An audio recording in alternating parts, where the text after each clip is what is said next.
Maya Chen had always been different from other intelligence officers. While her colleagues relied on technology and backup teams, she preferred working alone, trusting her instincts and years of martial arts training. At 28, she had already completed more successful missions than agents twice her age. Her superiors at the agency called her their ghost because she could slip in and out of the most secure locations without leaving a trace. The morning everything changed started like any other Tuesday. Maya was reviewing satellite images in her cramped office when Director Harrison burst through the door, his face pale with worry. "We have a situation," he said, dropping a thick file on her desk. "The Crimson Syndicate has taken Senator Rodriguez's daughter, Isabella. They're demanding the release of their leader, Viktor Petrov, in exchange for her life." Maya opened the file and studied the photographs. Isabella Rodriguez was only 16, a bright student with dreams of becoming a doctor. The kidnapping had happened during her school trip to Prague, right under the noses of her security detail. The Crimson Syndicate was notorious for never leaving witnesses alive, and they had a fortress-like compound hidden in the mountains of Eastern Europe. "What's the timeline?" Maya asked, already knowing the answer would be impossible. 48 hours, Harrison replied grimly. "But here's the problem. We can't negotiate with terrorists, and we can't risk a full assault. Too many innocent lives would be lost. The compound is too well defended, and they have hostages from previous operations." Maya studied the aerial photographs of the compound. It was built into a mountainside, with only one known entrance heavily guarded by armed sentries. Motion sensors, heat detectors, and automated weapons systems protected every approach. Previous intelligence suggested over 50 armed mercenaries lived within the complex, all loyal to Viktor Petrov and his cause. "You want me to go in alone?" Maya said. It wasn't a question. Harrison nodded slowly. "You're the only one who might have a chance. But, Maya, if you're captured." He didn't finish the sentence. They both knew what happened to captured agents in Crimson Syndicate hands. Maya spent the next 6 hours memorizing every detail of the compound's layout. The intelligence was incomplete, but it showed a complex network of tunnels and chambers carved directly into the mountain. The main entrance led to a reception area, but the real operations happened deeper underground.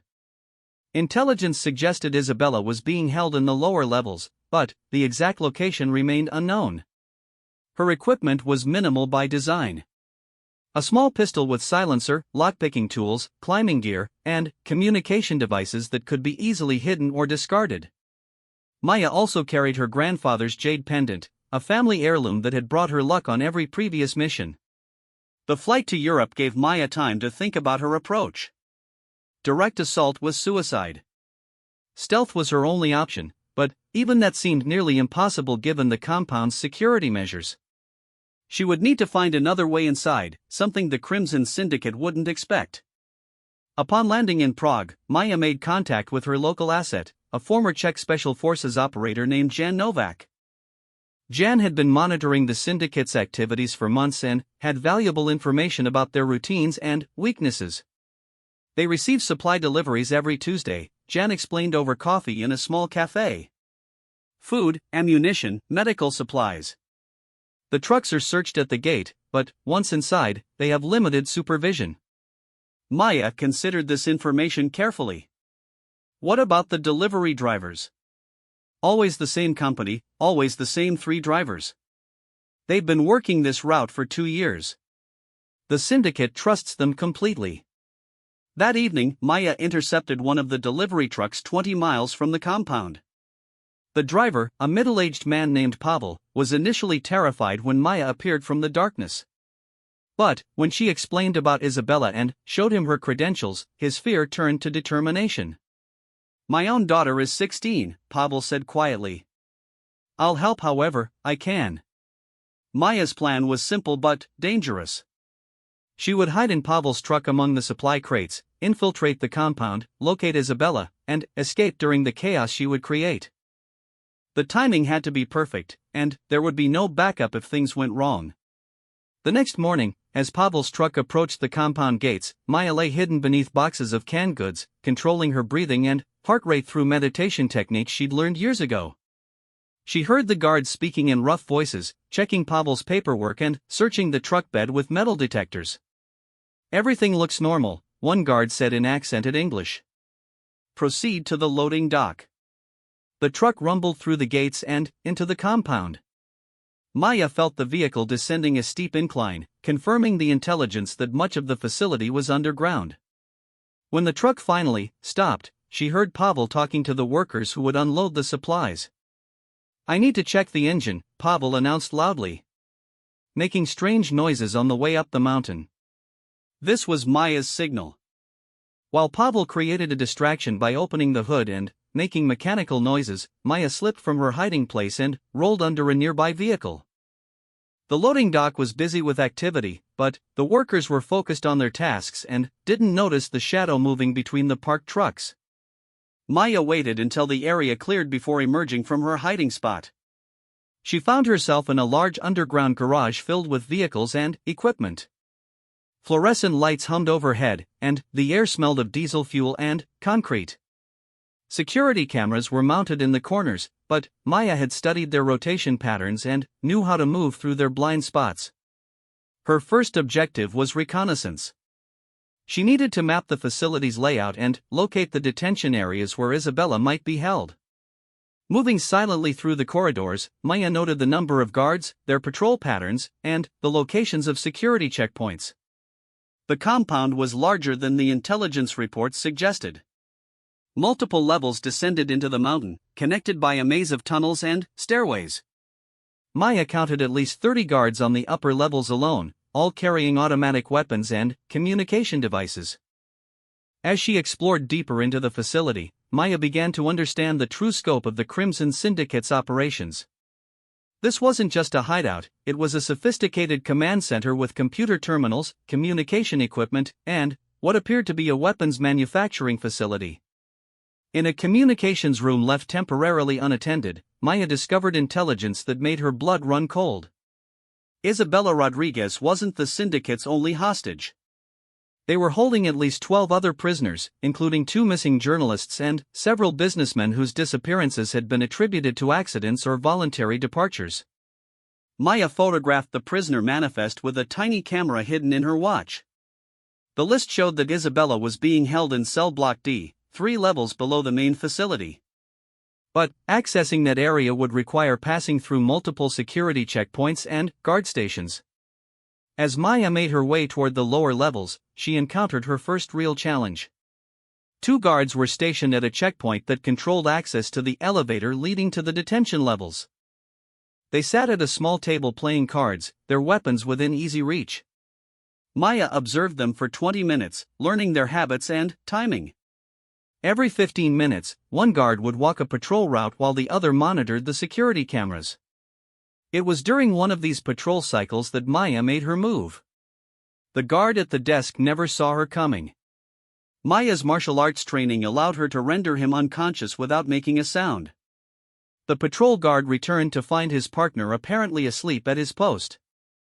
As he approached to wake his colleague, Maya struck from behind with precise pressure point techniques that left him unconscious but uninjured.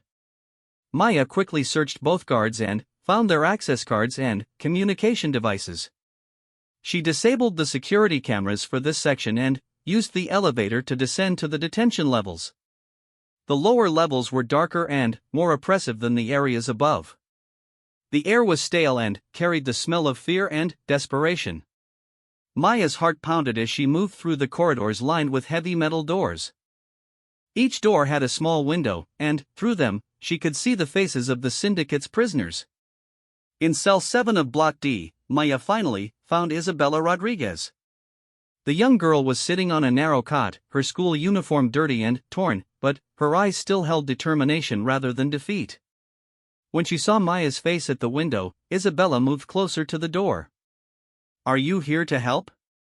Isabella whispered through the small gap under the door. "Yes," Maya replied softly.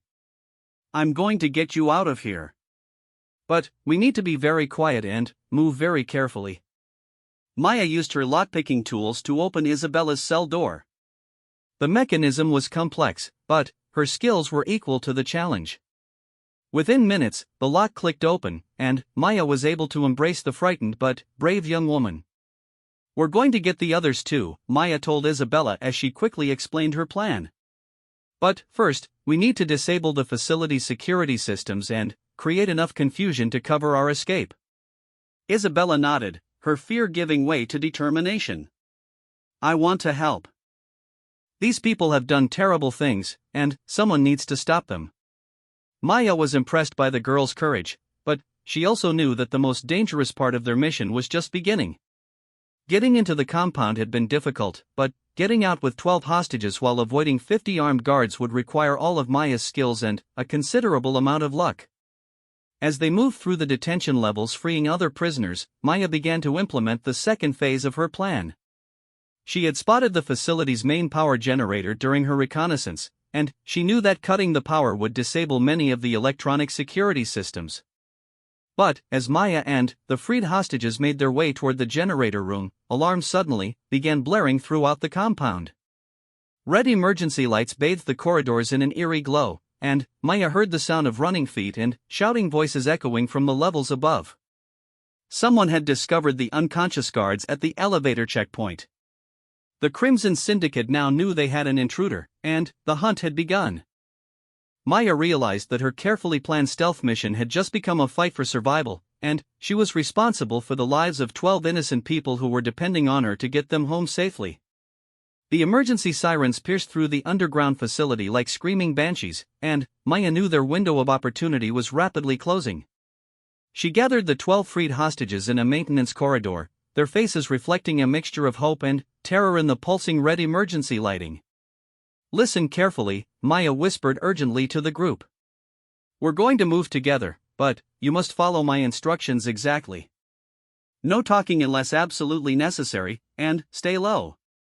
Among the hostages were Isabella Rodriguez, 2 journalists named Marcus Webb and Sarah Chun who had been investigating the syndicate's human trafficking operations, a German businessman named Klaus Müller, and 8 others who had been captured during various operations across Europe. They ranged in age from 16 to 62, and their physical conditions varied from relatively healthy to severely weakened from their captivity. Maya quickly assessed each person's capabilities. Isabella, despite her youth, seemed strong and alert. The journalists appeared to be in decent physical condition, probably because they had been captured more recently. Klaus Müller was limping from what appeared to be an old injury, but his eyes held fierce determination. The others showed signs of longer captivity but were still mobile. "The power generator is 2 levels up," Maya explained in hushed tones. "If I can shut it down, it will disable the electronic locks, security cameras, and motion sensors. But it will also alert every guard in the facility to our location." Marcus Webb, one of the journalists, spoke up quietly. "What about weapons? Can we arm ourselves?" Maya considered this carefully. "There's an armory on level 2, but reaching it would require passing through the main guard station. Too risky with this many people." Sarah Chen, the other journalist, pointed down a side corridor. "I've been here for 3 weeks. I've memorized the guard rotations. There's a shift change in 8 minutes. We could use that confusion." Maya was impressed by Sarah's observational skills and tactical thinking. "What did you observe about their patterns?" "The night shift is smaller but more alert," Sarah explained. "Day shift has more guards but they're often distracted.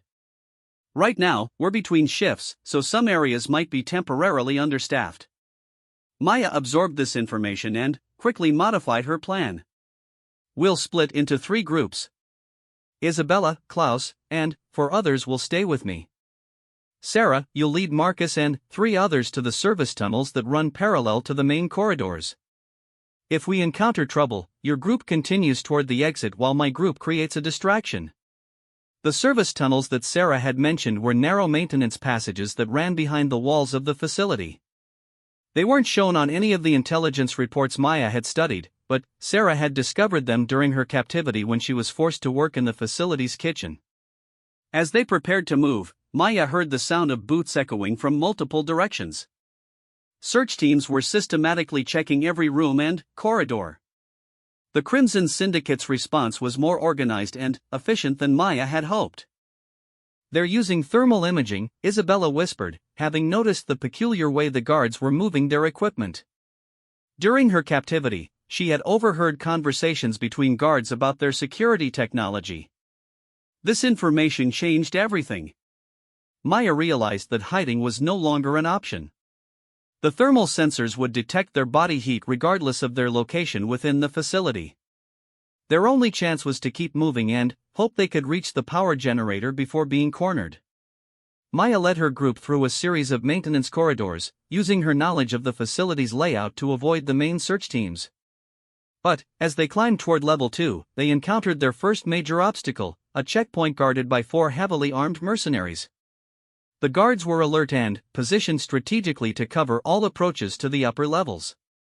Maya studied their positions and realized that a direct assault would be suicide, especially with hostages to protect. She needed a different approach. "Klaus," Maya whispered to the German businessman. "You said you've been here for 6 months. Do you know anything about the guards' procedures?" Klaus nodded grimly. "They change the access codes every day at noon. But there's an emergency override system in case of fire or other disasters. The code is Victor's birthday, 0415. Maya filed this information away as she continued studying the checkpoint. The guards were positioned near a junction where 3 corridors met, giving them excellent fields of fire in all directions. But Maya noticed something interesting about the ceiling structure. A series of ventilation shafts ran overhead, and one of them appeared to lead directly over the guard position. "I'm going to create a distraction," Maya told Isabella quietly. "When I signal, lead the group through the left corridor. Don't look back, and don't wait for me." Isabella grabbed Maya's arm. "You can't face 4 armed guards alone." Maya smiled reassuringly, though her heart was pounding. "I've faced worse odds before. Trust me." Using her climbing skills, Maya accessed the ventilation system through a maintenance panel in an adjacent corridor. The metal shaft was cramped and noisy, but it allowed her to position herself directly above the guard checkpoint. Through the ventilation grate, she could observe the 4 guards below. Maya had brought small explosive charges for emergency situations, and this definitely qualified. She carefully positioned one charge at a support beam that held up a section of the ceiling, then retreated to a safe distance before detonating it. The explosion brought down a portion of the ceiling, creating chaos and confusion among the guards. In the dust and debris, Maya dropped down through the damaged ceiling and engaged the disoriented guards in close combat. Her martial arts training and the element of surprise allowed her to neutralize all 4 guards before they could sound an alarm. However, the explosion had also alerted other security teams to their location. As Maya signaled for the hostages to advance, she could hear multiple groups of guards converging on their position from different directions. The group reached the power generator room just as the first search team rounded the corner behind them. Maya quickly used Klaus's information about the emergency override code to access the generator controls. The massive diesel generators that powered the facility hummed loudly in the enclosed space. "This is going to get very dark very quickly," Maya warned the hostages as she began shutting down the power systems. "When the lights go out, follow the emergency lighting toward the main exit. Don't stop for anything." As the generators wound down and the facility plunged into darkness, emergency lighting activated throughout the complex. But many of the electronic security systems, including the door locks and motion sensors, were now offline. In the darkness, Maya heard Viktor Petrov's voice echoing through the facility's communication system. "Attention all units. We have escaped prisoners and an infiltrator in the facility. Kill them all. Leave no witnesses." The brutally direct order sent chills through Maya's spine, but it also confirmed what she had suspected about the Crimson Syndicate's ruthlessness. There would be no mercy if they were captured. Moving through the darkened corridors with only emergency lighting to guide them, Maya led the hostages toward what she hoped was the main exit. But the facility's layout in the dark was more confusing than she had anticipated, and several times they had to backtrack when corridors led to dead ends. The sound of pursuing guards grew louder, and Maya realized they were being herded toward a specific area of the facility. The syndicate guards knew the layout better than she did, and they were using that advantage to trap the escapees. "Sarah," Maya whispered to the journalist. "Those service tunnels you mentioned. Where exactly do they lead?" Sarah thought for a moment in the darkness. "The main tunnel runs from the kitchen area all the way to an exit near the motor pool. It's how they move supplies without going through the main corridors." This was exactly what Maya needed to hear. "Can you find the entrance to that tunnel system?" "I think so, but we'd have to go back toward the detention levels." Maya made a difficult decision. Going back meant moving toward the pursuing guards, but it might be their only chance to escape the trap being set for them. "Lead the way." As they retraced their steps through the facility, Maya could hear the guards coordinating their search patterns through radio communications. The syndicate had at least 20 men actively hunting them, and their search was becoming more systematic and thorough. The group reached the service tunnel entrance just as flashlight beams began illuminating the corridor behind them. Maya helped each hostage into the narrow tunnel, then sealed the entrance behind them. The tunnel was even more cramped than the ventilation shaft, but it was their best hope for reaching the exit undetected. Crawling through the service tunnel in single file, the group made steady progress toward the motor pool area. But the physical demands were taking their toll on some of the weaker hostages, particularly those who had been in captivity for longer periods. Klaus Mueller was struggling with his injured leg, and one of the older hostages, a woman named Elena who had been captured 8 months earlier, was showing signs of exhaustion. Maya realized they would need to rest soon, but stopping in the tunnel would make them sitting targets if the guards discovered the entrance. As they neared the exit point near the motor pool, Maya heard vehicle engines starting up outside. The syndicate was mobilizing their entire force to prevent any escape from the compound. Maya began to understand that even reaching the outside wouldn't guarantee their safety. Through a ventilation grate near the exit, Maya could see the motor pool area. It was filled with armed guards and vehicles, all positioned to cover the exits from the facility. Floodlights had been brought in to illuminate the entire area, making it impossible to cross undetected. "We need a different plan," Maya whispered to the group. "The exit is too well guarded." Isabella, who had been quiet during their escape, spoke up. "During my time in captivity, I heard the guards talking about a back entrance used for garbage removal. It's on the north side of the compound, away from the main gate." Sarah confirmed this information. "I've seen the garbage trucks. They come twice a week and use a service road that connects to the main highway about 5 miles down the mountain." Maya considered their options. The garbage exit might be less heavily guarded, but reaching it would require crossing the facility again. And they would still need transportation to get down the mountain to safety.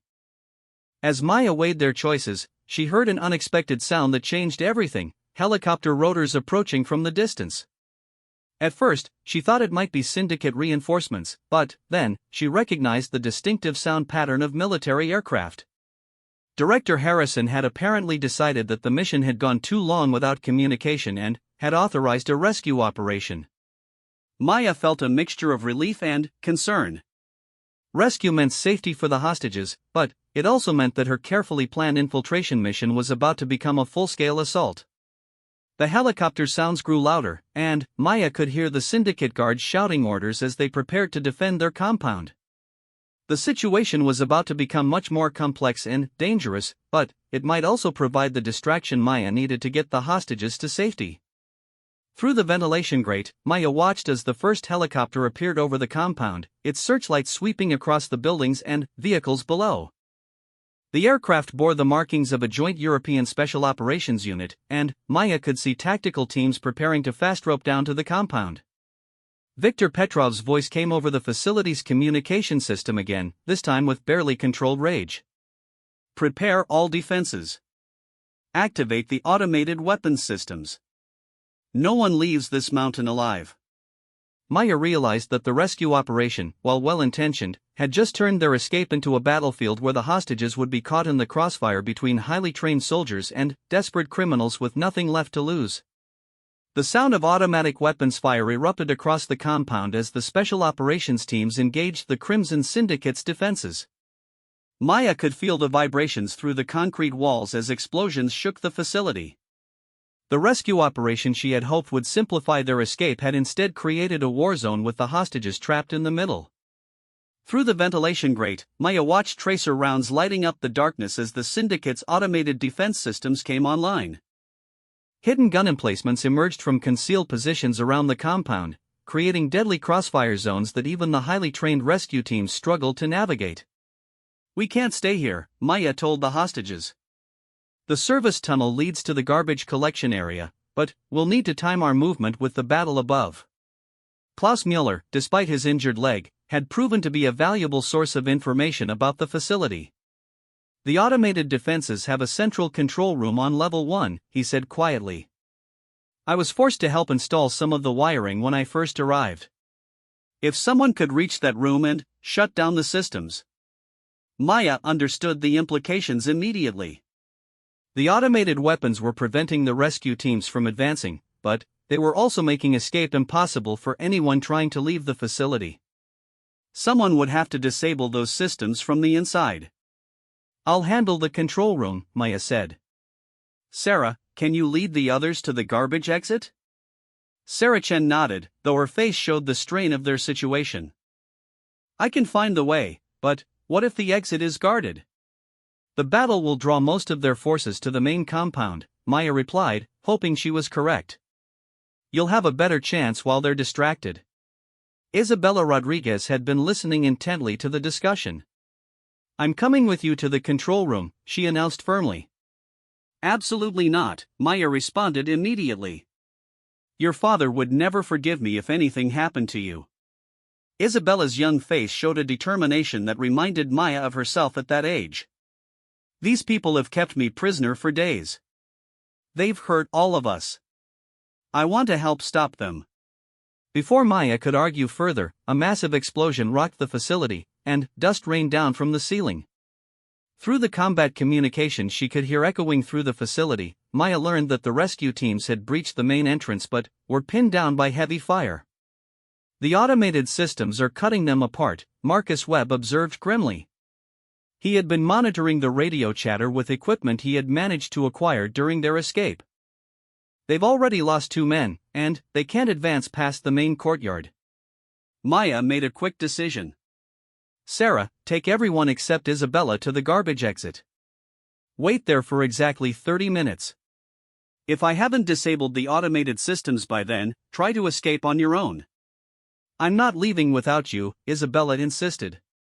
Maya looked into the young woman's eyes and saw an unwavering resolve that couldn't be easily dismissed. She also realized that splitting up further might actually increase their chances of success. "Stay close to me, do exactly what I say, and if I tell you to run, you run." "Understood?" Isabella nodded solemnly. Maya led Isabella through a different section of the service tunnels, heading toward the control room she hoped to find on level 1. The sounds of battle grew louder as they climbed, and the air filled with the acrid smell of gunpowder and smoke. The control room was located behind the main operations center, accessible through a corridor that was currently occupied by syndicate guards coordinating their defense. Maya counted at least 6 armed men between them and their objective. "We need a way to clear that corridor without alerting the entire facility," Maya whispered to Isabella. Isabella had been studying the facility's layout during their movement through the tunnels. "What about the fire suppression system? If we could trigger it, the guards might evacuate the area." Maya was impressed by Isabella's tactical thinking. "That could work, but we'd need to access the fire control panel." They found a fire control station in a nearby maintenance area. Maya used her technical skills to override the safety systems and trigger the sprinkler system in the operations center. Within minutes, alarms were sounding and water was flooding the corridor where the guards had been stationed. As the guards evacuated the flooded area, Maya and Isabella slipped into the control room. The space was filled with computer monitors, control panels, and communication equipment that managed the facility's automated defenses. Red warning lights flashed on multiple screens, indicating active weapons systems throughout the compound. Maya began studying the control interface, but the system was more complex than she had anticipated. Multiple layers of security protected the automated weapons, and disabling them would require specialized knowledge she didn't possess. "I might be able to help," Isabella said quietly. "I've been studying computer programming, and, during my captivity, I overheard the technicians talking about the system architecture." Maya was skeptical but desperate. "What did you learn?" Isabella pointed to a series of monitors showing system diagnostics. "The automated weapons all connect to a central server. If we could overload that server or corrupt its targeting software, the weapons would shut down automatically as a safety measure." Maya studied the system architecture Isabella was describing. The young woman was right about the central server, but accessing it would require administrative passwords and security clearances they didn't have. "There might be another way," Maya said, examining the power distribution panel. "If we overload the electrical system feeding the server, it might trigger an automatic shutdown." Working together, Maya and Isabella began rerouting power through the facility's electrical grid, creating deliberate overloads in the circuits that fed the automated weapons control server. It was dangerous work that could electrocute them or start fires throughout the facility, but it was their only option. As they worked, Viktor Petrov's voice came over the communication system again, this time speaking directly to Maya. "I know you can hear me, Agent Chen. Yes, I know who you are. Your reputation precedes you. But you're trapped in my facility with nowhere to run. Surrender now, and I'll make your death quick." Maya continued working on the electrical systems while Isabella monitored the security cameras to watch for approaching guards. The young woman had proven to be remarkably calm under pressure, and Maya began to understand where Isabella got her strength. "How did you know I was an agent?" Isabella asked quietly. "Your behavior patterns, your tactical awareness, your leadership of the other hostages," Maya replied while manipulating circuit breakers. "You're not just brave, you're thinking strategically. That takes training." Isabella smiled sadly. "My father always said I was too much like him for my own good. He taught me to observe everything and plan for contingencies." The electrical overload plan was working. One by one, warning lights on the weapons control panels began flashing red as automated systems shut down due to power fluctuations. But the process was taking longer than Maya had hoped, and she could hear guards searching the area outside the control room. "How much longer?" Isabella whispered urgently. Maya checked the system status. About half the automated weapons were offline, but the most critical systems defending the main entrance were still operational. 2 more minutes if everything goes perfectly." Everything did not go perfectly. The door to the control room burst open, and 3 syndicate guards rushed in with weapons raised. Maya threw herself in front of Isabella while drawing her pistol, but she was outnumbered and outgunned. "Step away from the control panel," the lead guard ordered. "Victor wants to speak with you personally before you die." Maya calculated her chances of engaging 3 armed guards while protecting Isabella. The odds were not favorable, but surrender would mean certain death for both of them.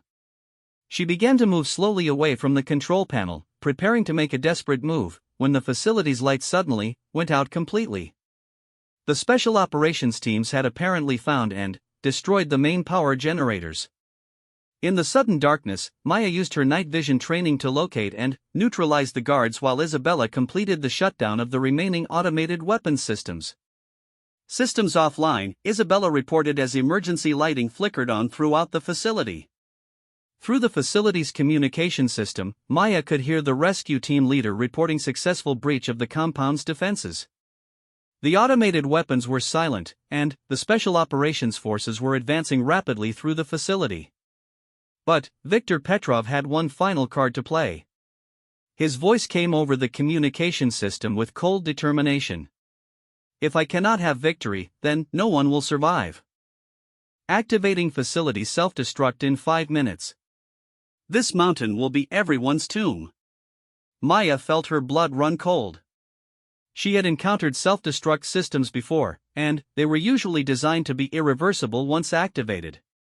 They had perhaps 5 minutes to evacuate everyone from the facility and get far enough away to survive the explosion.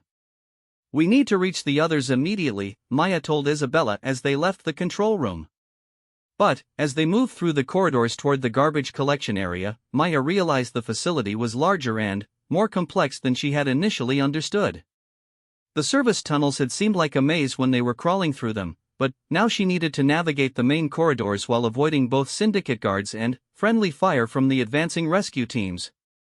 The sound of gunfire was diminishing as the Special Operations Forces systematically cleared each section of the facility, but Maya knew that some syndicate guards would fight to the death rather than surrender. The corridors were still dangerous, and time was running out. They reached the garbage collection area to find Sarah Chan and the other hostages waiting anxiously near a service exit. The area was unguarded, just as Maya had hoped, but the exit led to a steep mountain road with no immediate transportation available. "The self-destruct will level this entire mountainside," Maya explained to the group. "We need to get at least a mile away from the facility before it detonates."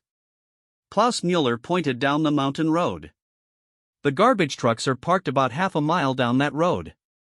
If we can reach them." Maya checked her watch. Less than 3 minutes until detonation. Even running at full speed, some of the weaker hostages wouldn't be able to cover the distance in time. It was then that Maya heard the distinctive sound of helicopter rotors approaching their location. One of the rescue helicopters had spotted their group and was coming in for emergency extraction. As the helicopter touched down in a clearing near the service road, Maya helped load the hostages while keeping watch for any remaining syndicate guards. The pilot was shouting over the rotor noise about immediate departure due to the explosive threat. With all the hostages aboard, the helicopter lifted off just as Viktor Petrov's final message echoed across the mountainside: "Goodbye, Agent Chen. You may have won this battle, but the war is far from over." The facility erupted in a massive explosion that lit up the night sky and sent shockwaves across the valley. The helicopter shook violently from the blast, but the pilot maintained control as they flew toward safety. Looking back at the burning mountainside, Maya realized that while they had successfully rescued the hostages, Viktor Petrov himself had not been found among the captured syndicate members. The criminal mastermind had somehow escaped during the chaos, and Maya had a sinking feeling that their paths would cross again in the future. 3 weeks after the destruction of the mountain facility, Maya thought the nightmare was finally over. The rescued hostages were recovering with their families, and intelligence agencies across Europe were analyzing the documents and data recovered from the Crimson Syndicate's operations. But Maya's instincts told her that Viktor Petrov wouldn't simply disappear after such a devastating defeat. She was right to be concerned. Maya was reviewing case files in her Prague hotel room when Director Harrison called with urgent news. "We've intercepted communications suggesting Petrov is planning something big. He's calling it Operation Final Storm, and intelligence suggests he's targeting multiple government facilities simultaneously." "What's the timeline?" Maya asked, already reaching for her equipment bag. "Tomorrow night." "But here's the problem, we don't know which facilities or which countries. The communications are heavily encrypted, and we've only caught fragments." Maya studied the intelligence reports Harrison transmitted to her secure device. The fragments suggested coordinated attacks on government buildings in at least 3 European capitals, but the specific targets remained unclear. What was clear was that Petrov was planning to strike back with maximum devastation. "There's more," Harrison continued grimly. "We believe Petrov has inside information about government security protocols. Someone with high-level access has been feeding him intelligence." This revelation changed everything. If Petrov had a mole within the intelligence community, then conventional security measures would be useless. Maya realized she was facing an enemy who knew her methods and possibly her location. That evening, as Maya prepared her equipment for what might be her final confrontation with Petrov, she received an unexpected visitor. Isabella Rodriguez knocked on her hotel room door, accompanied by her father, Senator Rodriguez. "Isabella insisted on speaking with you personally," the senator explained. "She has information that might be relevant to your mission." Isabella looked older than her 16 years as she spoke. "During my captivity, I overheard conversations about something called the Prague Connection. Victor has someone working inside the Czech intelligence services, someone who's been providing information for years. Maya listened carefully as Isabella continued. I also heard them mention specific code names, Sparrow for the mole, and Thunderstorm for tomorrow night's operation. This intelligence was exactly what Maya needed. The Czech intelligence services had been coordinating the multinational response to Petrov's organization. If he had a mole there, it explained how he had stayed ahead of law enforcement for so long. Senator Rodriguez spoke quietly. Agent Chen, I want you to know that my daughter has been changed by her experience. She's stronger than before, but she's also determined to see this through to the end. She's asked to help with the mission. Maya looked at Isabella with both admiration and concern. This isn't a training exercise, Isabella. Petrov is planning mass casualties, and he'll kill anyone who gets in his way. I understand, Isabella replied firmly. But I also understand that sometimes good people have to take risks to stop evil people. My captivity taught me that freedom isn't free. Maya spent the next several hours working with Isabella to identify the mole within Czech intelligence. Using Isabella's observations and Maya's access to personnel records, they narrowed the suspects to 3 senior officers who had access to the information Petrov would need. The breakthrough came when Isabella remembered a conversation she had overheard between guards about the sparrow who flies at midnight. Cross-referencing this with duty schedules, Maya identified Deputy Director Václav Novotny as the most likely candidate for the mole codenamed Sparrow. Confronting Novotny directly would alert Petrov that his source had been compromised, so Maya decided on a more subtle approach. She fed Novotny false information about a planned raid on a non-existent safe house, then monitored communications to see if the information was passed to Petrov. Within hours, surveillance teams reported unusual activity at the false location Maya had described. Petrov had taken the bait, confirming that Novotny was indeed the mole. But this victory was short-lived. Maya's secure phone rang with an emergency call from Director Harrison. Prague is under attack. Multiple explosions across the city. Government buildings, police stations, and civilian targets. Petrov isn't just planning Operation Thunderstorm, he's executing it right now. Maya looked out her hotel window to see smoke rising from several locations across the Prague skyline. Emergency sirens wailed throughout the city, and news reports began flooding in about coordinated terrorist attacks targeting critical infrastructure. How many casualties? Maya asked grimly. Still being assessed, but early reports suggest dozens dead and hundreds injured. Local authorities are overwhelmed, and Petrov's teams are still active. We need you to coordinate the response. Maya realized that Petrov had used the false intelligence about the safe house raid as a signal to begin his operation early. By compromising his mole, she had inadvertently triggered the very attack she was trying to prevent. Isabella had been listening to the conversation and could see the guilt on Maya's face. This isn't your fault, she said firmly. Petrov was always planning this attack. At least now we know he doesn't have inside information anymore. Maya gathered her equipment and prepared to enter what was essentially a war zone.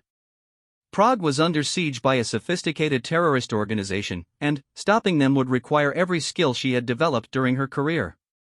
The first target Maya investigated was the bombed police headquarters near the city center. The building was partially collapsed, and rescue workers were still pulling survivors from the rubble. But Maya wasn't there just to help with rescue operations, she was looking for patterns that might reveal Petrov's overall strategy.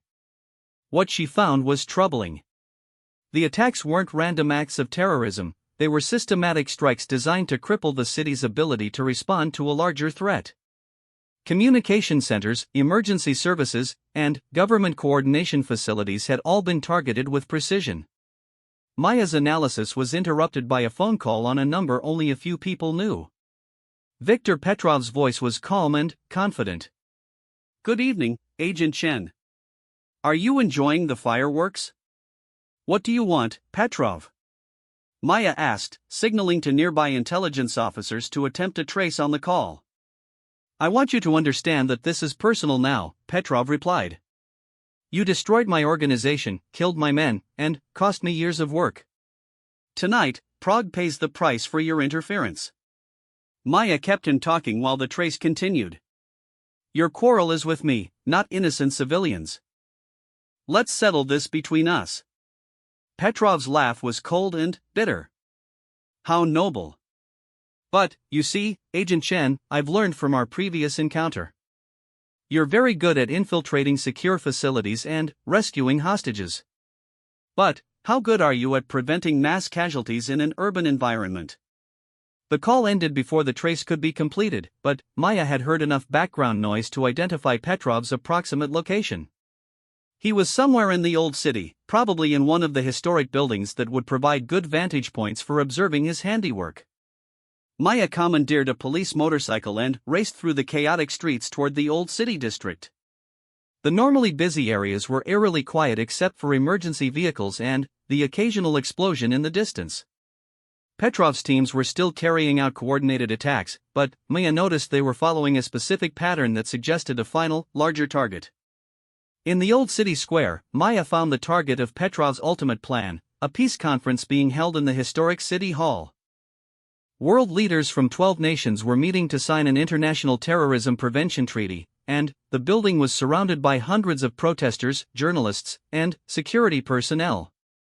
Petrov had orchestrated the entire evening's attacks as a diversion. While police and military forces responded to bombings across the city, he was positioning his remaining forces for an assault on the peace conference that would kill multiple world leaders and destroy international cooperation against terrorism. Maya counted at least 20 armed figures moving through the crowd around City Hall, all wearing civilian clothing but carrying concealed weapons. They were positioning themselves for a coordinated assault that would begin from multiple directions simultaneously. Using her secure communication device, Maya contacted the conference security coordinator. This is Agent Chen, International Intelligence. You need to evacuate the building immediately. You're about to be attacked by a large, well-armed force. That's impossible, the security coordinator replied. We have metal detectors, background checks, and perimeter security. No weapons could get through. Maya realized that Petrov's inside knowledge extended beyond just check intelligence. He knew the security protocols for the peace conference and had planned his attack accordingly. The weapons his men carried were probably ceramic or composite materials that wouldn't trigger metal detectors. With no time to convince skeptical security personnel through official channels, Maya took direct action. She triggered the building's fire alarm system, which began the evacuation of world leaders and conference attendees. But Petrov had anticipated this possibility. As the evacuation began, his teams moved into position around all the building's exits. The world leaders were being evacuated directly into a carefully planned ambush. Maya found herself in a desperate race against time. She needed to neutralize 20 armed terrorists positioned around a building filled with hundreds of innocent people and some of the world's most important political figures. Using the chaos of the evacuation as cover, Maya began systematically engaging Petrov's teams. Her years of training and combat experience gave her advantages over the individual terrorists, but she was still outnumbered 20-1. The battle that followed was unlike anything Maya had experienced. Fighting through crowds of panicking civilians while trying to protect evacuating world leaders required split-second decisions and perfect accuracy. Any missed shot could kill an innocent bystander. As Maya engaged the terrorist teams, she gradually worked her way toward the building where she believed Petrov was coordinating the attack. The historic city hall provided excellent vantage points for observing the entire square, and Maya was certain he would want to witness his ultimate revenge personally. She was correct. Maya found Viktor Petrov on the building's clock tower, armed with a sniper rifle and coordinating his remaining forces through radio communication. When he saw her approaching, his scarred face showed both rage and grudging respect. Agent Maya Chen, Petrov said, not lowering his rifle. You've destroyed everything I spent my life building. My organization, my men, my dreams of changing the world through fear and respect for power. Maya kept her weapon trained on Petrov while scanning for other threats. Your dream was a nightmare for everyone else. You've killed innocent people, destroyed families, and spread terror across multiple countries. Petrov's eyes were those of a man who had nothing left to lose. Perhaps. But I've also exposed the weakness of your democratic governments and their inability to protect their own citizens. After tonight, the world will remember the name Viktor Petrov. The final confrontation between Maya and Petrov lasted only seconds, but it felt like an eternity. Both were highly trained combatants, both were fighting for causes they believed in, and both understood that only one of them would leave the clock tower alive. When it ended, Viktor Petrov lay motionless on the tower floor, his weapon discharged harmlessly into the night sky. Maya had sustained a bullet wound to her shoulder, but she was alive and the immediate threat to the world leaders was over. As police and emergency services secured the area, Maya looked out over Prague from the clock tower. The city bore the scars of Petrov's final assault, but it had survived. The peace conference would be rescheduled, international cooperation against terrorism would continue, and the innocent hostages Petrov had taken would be able to rebuild their lives. Isabella Rodriguez found Maya as paramedics treated her shoulder wound. The young woman's eyes showed a maturity that came from surviving something that should never happen to anyone, but they also showed hope for the future. "Is it really over?" Isabella asked. Maya nodded, though she knew there would always be other threats, other criminals who believed they could change the world through violence and fear. This chapter is over. Viktor Petrov and his Crimson Syndicate are finished. As dawn broke over Prague, Maya realized that her mission had been successful not just because she had eliminated a dangerous criminal organization, but because she had helped ensure that good people like Isabella Rodriguez would have the chance to grow up in a world where freedom and justice could prevail over tyranny and terror. The fight against evil would continue, but Maya knew that as long as there were people willing to stand up for what was right, there would always be hope for a better future.